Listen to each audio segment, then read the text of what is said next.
Kitty. And I'm Jennifer. And we're the O'Neill sisters. And we're going to show you how to decorate a wooden letter. This is a fun decoupage project that anyone can do. Let's get started. To decorate the letter, the first thing you need is a letter. And we got this nice big letter from the craft store. Ours was already painted white, but if yours is a different color, you might want to get started by painting it with white paint. To decorate the letter, we've got some beautiful scrapbook papers in sort of matching colors and patterns here. And we've got scissors to cut them out. And we're going to use Mod Podge. We chose a matte Mod Podge because the paper is matte and we like the look of that matte paper. So we're using matte Mod Podge. You could use regular Mod Podge too. And we're going to use a nice big flat brush to apply it. And then finally, to decorate our paper, we're going to use a gold paint pen to add a little embellishment. To decorate our letter with this beautiful paper, the first thing we need to do is trace the paper and cut it out. But before we just get started tracing, we want to pay attention to where the flowers are and what our design is and where it's going to land on our letter.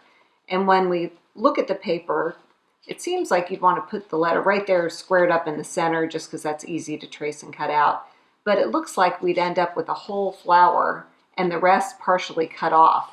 And we think it might be more fun to have all the flowers a little bit cut off. It'll look a little more designy.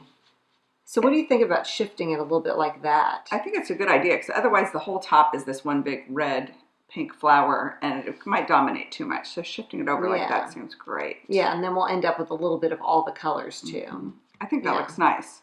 So what we're going to do is we're going to just trace the letter with a pencil all the way around the letter. And you can see I'm tracing on the front of the paper. This letter is symmetric and I really could trace it on the back and then flip it over and it probably would fit perfectly. But because you might have a letter B or a D or a K, you don't want to trace it on the back. When you flip it over, you'll have the wrong side of the paper shaped like your K. So we're going to show you how to do it on the front, and we recommend that you do it on the front. I think do it that way no matter what letter you have, just in case the manufacturing of your letter isn't perfectly symmetric. This way we know this is going to fit on here. Perfect. So I've got that all traced out. And I'm not worried about these pencil lines showing because I want to cut the paper inside a little bit of these trace lines. And that way it doesn't need to come perfectly to the edge. It doesn't need to line up perfectly. And it'll give us a little white border. And that border will end up looking intentional. If you accidentally cut it out in a way that more border shows, or the letter's completely covered in one spot, but there's a little bit of a border in another spot, this looks intentional. Yeah, it'll look like a nice little outline. Go ahead and cut that section off of here. Part of why we are starting with the letter white is that sometimes scrapbook paper can be a little bit transparent, and you don't want to lose your color of your paper. I mean, here you picked out this beautiful paper. My first thought when I saw this was, oh, let's paint the letter at this teal or the pink or something. Yeah, which would be pretty to have that showing as your border. Right. It might muddy the color of the paper. So the white will keep it nice and bright. It will add some lightness behind the paper. So I'm just cutting in a little tiny bit, and then we'll just lay it on the letter and see if we like how much border we have and if the border's even. Just a little trial and error here. These scissors that Kitty's using are our most favorite scissors for this kind of project because they're big, so they're not, you know, like little tiny scissors you would use for decoupage where you're cutting out little flowers or whatever. This is nice for big straight lines, and also these are kind of ergonomic. Yes. So if you have arthritis or, you know, have a little bit of trouble with your hands, or you're just doing a lot of cutting, these scissors have a spring in them that bounces back, and we just think that's... Yeah, so you press them and open them. They open by spring rather than trying to use this part of your hand to open them. And we ended up getting them because we do so much cutting. We were having hand injuries. Yeah, you get like hand fatigue. I'm gonna poke my way in here. Oh, that's smart.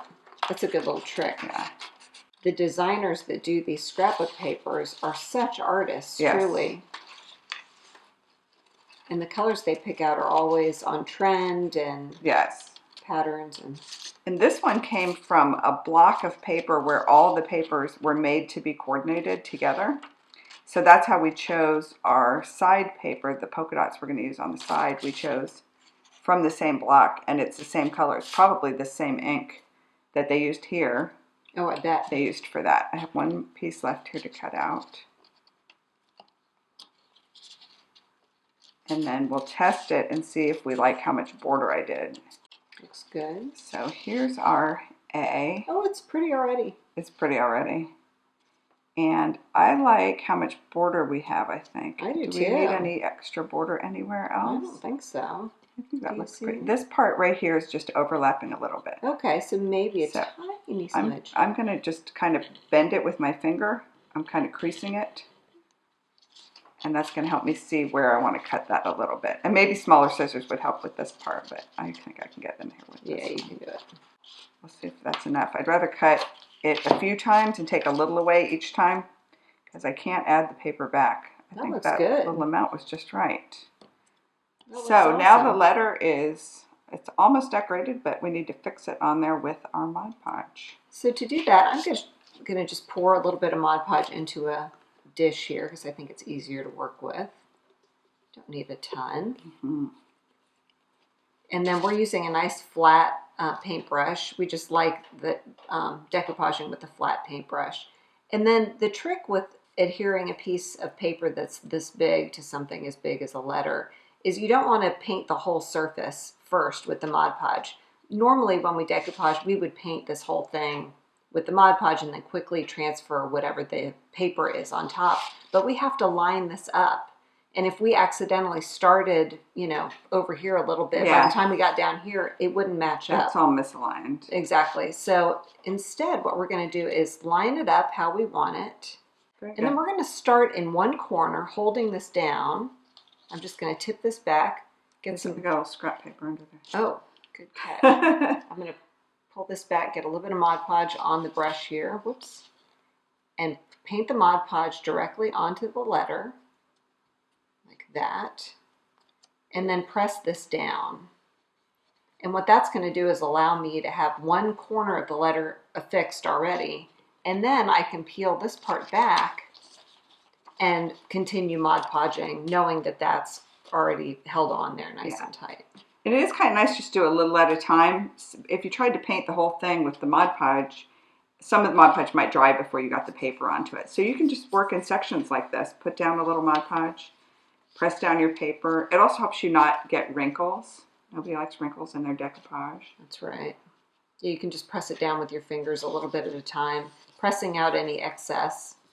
It can squeeze out the sides. And we love decorating letters. Is a really fun gift you can give to someone with a new baby, if you know the baby's name.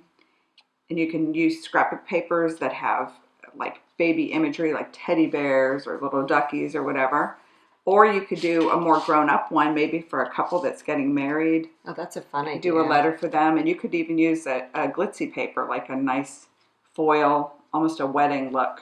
Oh, yeah. For that. And all you need to know is the person's name. And if you want to spell out a whole name, you could do that too. You could do more than just the initial. You could do it for a boy's room. Yeah. I've seen some really cute, like, cowboy imagery. I love the colors with the denim, and you could use those colors. That'd be nice. And these letters are everywhere, and you just want to pick a letter that has nice flat surfaces to decoupage onto. Yeah, it's easier than getting one that has a beveled edge or something. Mm-hmm. A little bit of a wrinkle there. Press it out. Yeah, if you have a wrinkle, usually you can press it out. And we're going to Mod Podge over the top of this too, and that also helps you soften the paper a little bit. Yeah, so it's going to be easier to press that out. So it's easier to press the wrinkles out. There you go, right over the top. Right over the top, and I'm just going to go back and forth kind of in all directions here so that we don't end up with stripes. Although you can also get a matte fine surface that looks really smooth by sanding the front after the Mod Podge dries. If you don't like brush strokes, I kind of like how the brush strokes I like them too. It looks handmade, and that's the whole point, is that you're making a handmade gift. That's wonderful. If you get a little bit of Mod Podge in the edge here, you can just wipe it with the brush, because we're going to use the accent color for the edges, so that's going to get covered up anyway. Yeah, on the inside. This will dry clear, so don't worry about covering up your image. Yeah. It looks a little pasty right now, or cloudy, but once you Once it dries, it'll be nice and clear. And you can do multiple coats if you like it to look more glossy or... Yeah.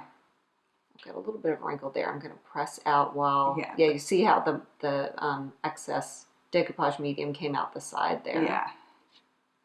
How's that look? That looks great. Do you see a couple wrinkles here to press out? I'm going to wet my finger a little bit with some extra Mod Podge. You just work it out to the side. There we go. And that usually works great. I see one more over here. Yeah. Looking good. That's great.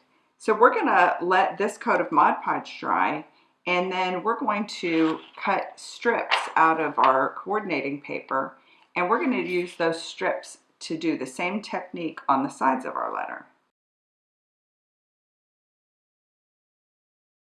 So we finished decoupaging the whole letter. To do these outside edges, we cut strips of the complementary paper, this pink paper, in the right width. It's the same width for all these edges. So we just used one side to measure and cut the strips. And to fit them into the inside of the letter, we just held it up sideways to the letter and cut it, and then fit it in. A little bit of trial and error, but they all fit, and we glued them on the same way by putting a layer of Mod Podge on top of the letter, on the side of the letter, and then laying the strip of paper on it. So our letter's almost completely dry. It's still a little bit wet underneath the paper, which is why we still have some wrinkles here, but those will flatten out as it continues to dry. It's certainly dry enough on the surface for us to go ahead and do a little embellishing with our gold paint pen. So this is optional, but we just thought it added a little bit of extra flair and a nice little handmade touch to add some dots with a gold paint pen. And I'm just going to look at the letter, the scrapbook paper itself, and see where it might want a little bit of highlight, a little extra shine or sheen. And mostly what I'm looking for are dots in the pattern. Our pattern has a lot of these little dots. And I'm just taking the gold paint pen and adding some gold right on top of those dots. I don't need to do every one of them. I'm just going to space it out. So I have a little gold over here. We'll want a little bit of gold up here. I'll do the inside of these little stamens on the flower. I think I'll do the inside of this circle and this one. And it's just going to give it that little extra something with this paint pen. And I'm just going to keep on adding these little dots. Not too many. I think I'm almost done. And then we're going to let that finish drying. Our letter came with a little hanger on the back already.